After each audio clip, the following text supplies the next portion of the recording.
j'ai une personne qui est plongée dans la culpabilité et dans le remords, qui regrette amèrement ce qu'elle a fait, et qui te voit, toi, durant cette période estivale, complètement dans la joie, dans la bonne humeur, dans le lâcher prise et qui profite au maximum. Une personne qui tourne le dos et qui reste pas dans le passé.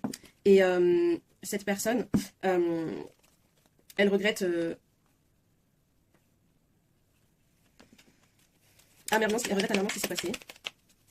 Et elle sait pas trop comment se positionner. Elle a honte de par sa situation économique qui faisait que elle sollicitait beaucoup et essayait de trouver des compromis en termes de finances, alors que finalement j'ai quelqu'un de radin là. J'ai quelqu'un de radin qui était trop axé sur l'argent, sur la finance, sur l'économie, et qui ne t'a pas mis en avant, qui t'a pas traité à ta juste valeur financièrement parlant, et qui essaie toujours de faire des compromis. Sauf que toi, c'est pas comme ça que tu fonctionnes. T'es ok pour un équilibre, mais pas de là à avoir une personne hyper radine, quoi. Et malheureusement, c'est ce que j'avais avec lui. Vous aviez malgré tout une très bonne connexion, beaucoup de similitudes et de sentiments intenses, avec une famille déjà en route, sauf qu'il y a eu des moments de toxicité à cause d'une personne autre qui s'est infiltrée dans la relation. Donc là, il y a eu une personne tierce. Sauf que toi, tu as été plus forte que ça. Tu as décidé de tourner le dos à cette relation, sauf qu'il s'y attendait pas. Il pensait que c'était figé dans le marbre et que tu allais rester coûte que coûte, quoi qu'il arrive, à cause de votre connexion, qui était particulière. Sauf que c'est devenu toxique, la toxicité, c'est pas pour toi. Et en plus de ça, il a été infidèle.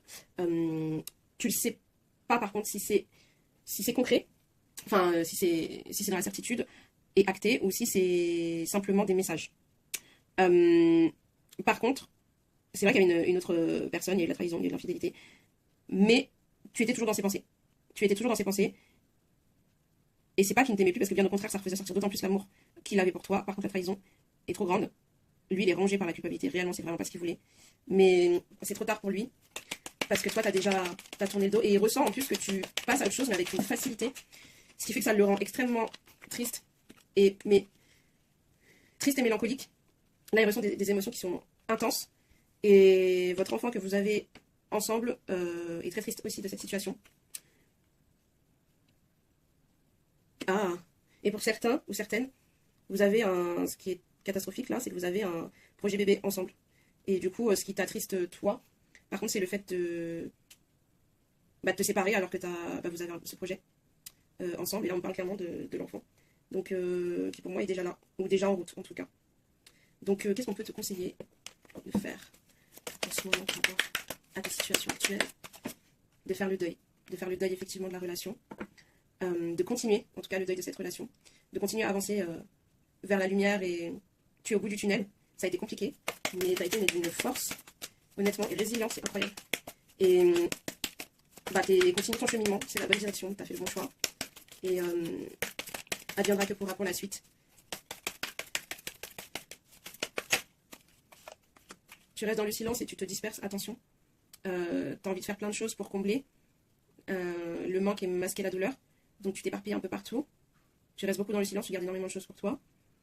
Et on te dit de te recentrer quand même. De te recentrer et de faire attention, parce que pour l'instant tu es très dissipé, très dispersé, donc ça te fait du bien. Mais ça ne veut pas dire pour autant que tu es guéri là. Parce que du coup ça cache la vérité que tu as mal. Tu as très très mal. Et en fait tu as peur de procrastiner et de ne pas être dans l'action et de ne pas agir. Et du coup, t'en fais beaucoup plus qu'il n'en faut. Et c'est pas nécessairement ce qu'il y a de mieux. Soit dans l'amour avec toi, et de la compassion pour toi-même. Pardonne aussi, libère ce qu'il y a à libérer. Et fais appel à l'amour qui vibre en toi, dont tu es doté.